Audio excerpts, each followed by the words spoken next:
Assalamualaikum warahmatullahi wabarakatuh. Di sini saya dan kelompok saya akan mempresentasikan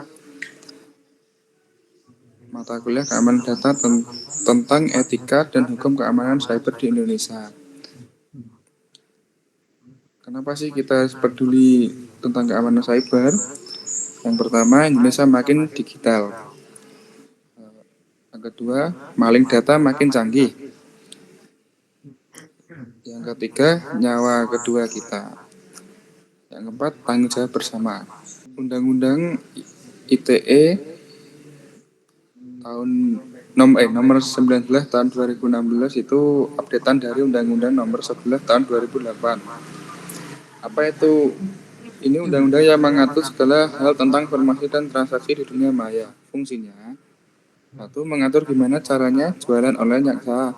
Yang kedua, melindungi data yang lalu lalang di sistem elektronik. Yang ketiga, bisa ngasih kartu merah buat kejahatan cyber seperti hack, sebar konten asusila, dan judi online. Apa sih power pemerintah lewat undang-undang ini? Pemerintah punya wewenang buat memutus akses atau men-takedown kalau ada konten yang melanggar hukum atau bikin resah masyarakat. Pasal penting Undang-Undang ITE. Jangan sampai melanggar ini ya. Yang pertama pasal 28. Intinya jangan pakai data pribadi orang lain tanpa izin mereka. Yang kedua pasal 31. Kita nggak boleh menyadap informasi atau dokumen elektronik orang lain. Yang ketiga, pasal 32. Intinya pasal ini buat tamu yang tidak diundang. Kita nggak boleh akses, ngambil atau mengubah atau memindah data orang lain secara ilegal. Undang-Undang Perlindungan Data Pribadi atau UU PDP. Undang-Undang nomor 27 tahun 2022, game changer privasi kita. Undang-undang ini mempunyai aturan khusus, yaitu akhirnya punya aturan khusus.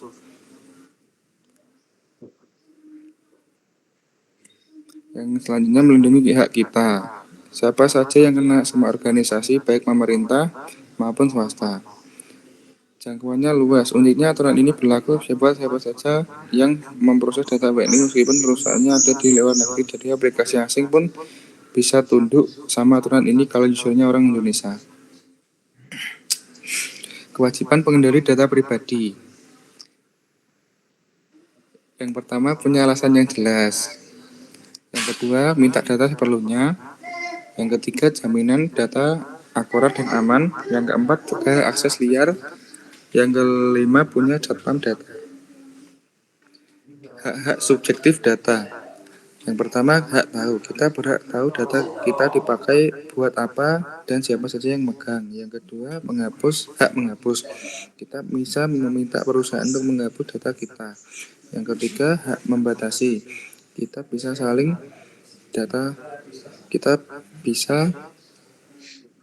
bilang data gue boleh disimpan tapi jangan boleh macam-macam ya. Yang keempat, hak tarik izin. Kalau data kita kalau dulu kita bilang setuju, sekarang kita bisa batasin persetujuan kita kapan saja. Yang kelima, hak komplain. Kalau data kita disalahgunakan, kita berhak proses dan mengajukan keberatan. Ini contoh studi kasus adalah kasus 1, kebocoran data Dukcapil pada bulan Juli 2023 merenggut 35 juta data paspor melayang. Kasus kedua, kebocoran BPJS Kesehatan bulan Mei 2021, salah satu yang terbesar, korbannya mencapai 279 juta data peserta, bahkan termasuk yang sudah meninggal. Yang ketiga ada studi kasus kebocoran data NPWP bulan Agustus sampai September tahun 2024. Bisa dibilang hacker legendaris Bjorka balik lagi jual data di dark web. Untuk kasus keempat ada peretasan website Kejaksaan Agung 2021, iseng berujung penjara. Pelaku bukan hacker internasional tapi remaja inisial MFW dari Lahat. Kenapa sih sering bobol? Masalah klasik yang terus diulang. Sistemnya lemah, manusianya yang kurang awareness, monitoring kurang, backupnya masih berantakan. Melindungi dunia digital, kita, hukum, etika, dan strategi keamanan cyber. Dalam era digital yang serba terhubung ini, keamanan cyber bukan lagi pilihan, melainkan sebuah kebutuhan mutlak. Tanggung jawab hukum, ancaman digital dan konsekuensi UU ITE. Undang-Undang Informasi dan Transaksi Elektronik atau UU ITE mengatur perilaku di dunia maya, memberikan konsekuensi hukum yang serius bagi pelanggaran cyber. Memahami pasal-pasal ini krusial bagi setiap individu dan organisasi. Yang pertama ada contoh penyadapan atau intersepsi legal, itu pasal 31 UU ITE melindungi privasi komunikasi, akses ilegal atau hacking. Pasal 30 mengatur akses tidak sah ke sistem komputer. Yang ketiga ada perusakan sistem elektronik, mengganggu atau merusak sistem elektronik. Pasal 33 berujung penjara maksimal 10 tahun. Melampaui pidana. Tanggung jawab perdata. Selain sanksi pidana, pelanggaran cyber juga membuka pintu bagi tuntutan perdata. Artinya pelaku tidak hanya menghadapi kurungan tetapi juga kewajiban untuk mengganti kerugian material korban. Revolusi perlindungan data, sanksi UU PDP yang tegas, Undang-Undang Perlindungan Data Pribadi mengubah landscape kepatuhan data secara drastis di Indonesia. Kelalaian dalam melindungi data pribadi kini berujung pada denda administratif yang signifikan dan sanksi pidana. Denda administratif 2% dan sanksi pidana denda. Kewajiban notifikasi transparansi di tengah krisis data, salah satu poin krusial dari UU PDP adalah kewajiban notifikasi. Jika terjadi kebocoran data, perusahaan tidak lagi bisa mendiamkannya. Transparansi adalah kunci. Perusahaan wajib melaporkan setiap insiden kebocoran data kepada pemilik data atau individu dan pemerintah. Batas waktu notifikasi sangat ketat dalam waktu 3 kali 24 jam sejak insiden diketahui. Tujuan utamanya adalah untuk memungkinkan individu mengambil langkah perlindungan dini dan menjaga akuntabilitas perusahaan. Kegagalan dalam memenuhi kewajiban notifikasi ini dapat memperberat sanksi yang diterima perusahaan. Selanjutnya, Beyond the Wall, etika keamanan cyber sebagai kompas moral. Hukum menetapkan batas minimum, namun etika keamanan cyber membangun standar moral yang lebih tinggi. Kepatuhan etis membentuk kepercayaan dan reputasi jangka panjang. Yang pertama, integritas, jujur, dan transparansi. Yang selanjutnya, kepercayaan atau trust. Data adalah amanah, membangun dan mempertahankan kepercayaan pengguna. Yang selanjutnya, akuntabilitas, bertanggung jawab dan jawab penuh atas setiap pelanggaran data. Yang selanjutnya, transparansi, mengomunikasikan resiko dan insiden keamanan secara jelas kepada pengguna.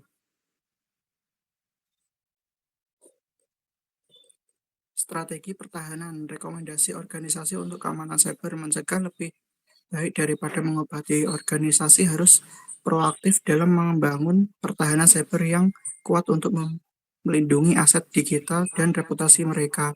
Yang pertama, adopsi standar internasional, implementasi iOS 27001 untuk keamanan informasi. 2. Audit keamanan dan penetrasi rutin, lakukan check-up berkala pada sistem.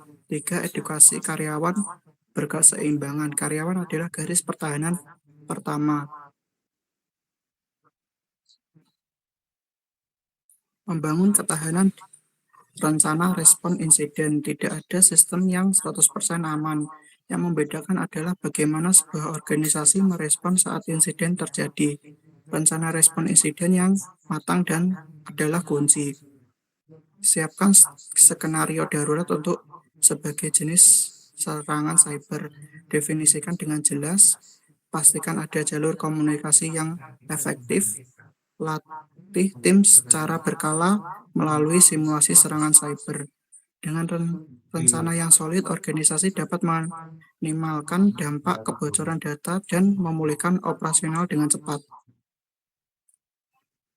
Kepatuhan sejak dini, jangan menunggu denda. Menunggu kepatuhan terhadap UU PDP adalah resiko yang tidak perlu. Manfaat kepatuhan jauh melampaui sekedar menghindari denda. Ini adalah investasi pada kepercayaan yang melanggar dan keberlanjutan bisnis. Patuhi UU PDP dari sekarang, jangan menunggu kena denda. Mematuhi regulasi perlindungan data adalah bentuk komitmen terhadap privasi pengguna.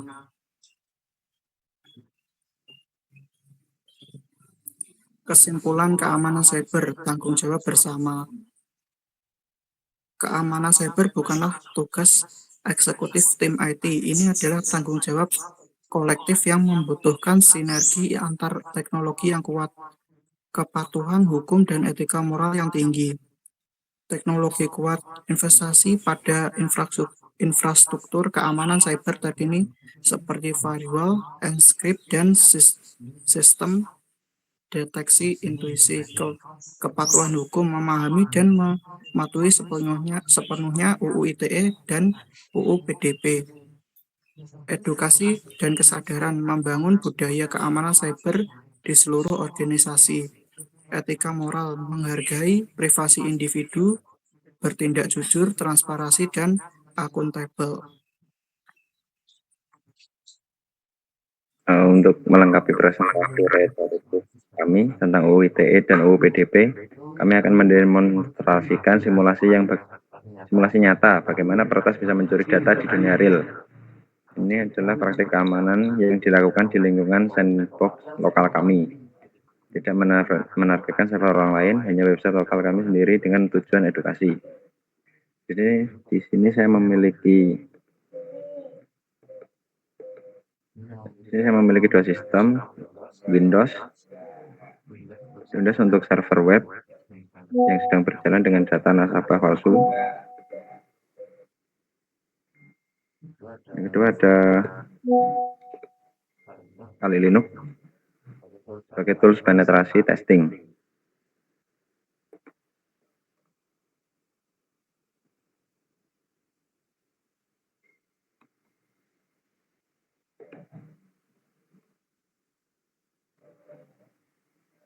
Target kami adalah website sederhana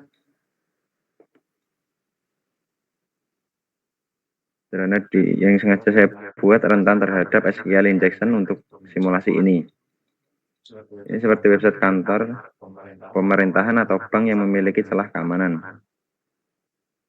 Mari kita coba akses dulu di browser Kali Linux. Kita sudah membuka sistemnya sederhananya. Lihat data nasabah muncul. Ini adalah data yang akan kami curi, data berisi nama, saldo, dan nick. Informasi sangat sensitif. Kita masuk ke fase scanning atau mencari tahu database. Karena saya akan menggunakan SQL Map, tools yang sama digunakan peretas untuk menemukan celah keamanan. Perintah pertama adalah untuk memindai database apa saja yang ada di server.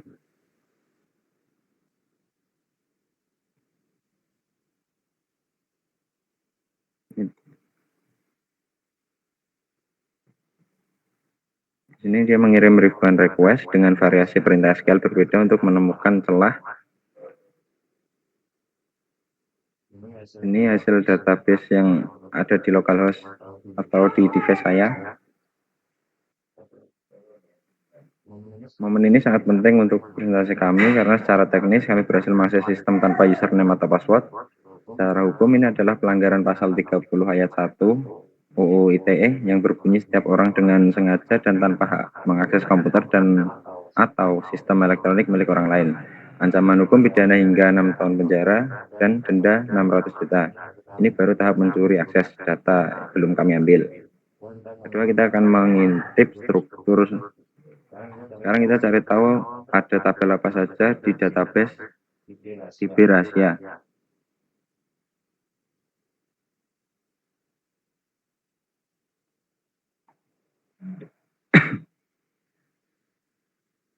Inilah data sensitif yang disimpan. Terdapat nama nasabah. Kemudian kita ke data dumping atau pencurian data. Poin kritis sekarang inilah momen yang paling penting untuk kasus hukum kami. Saya akan mengambil seluruh isi data dari tabel nasabah.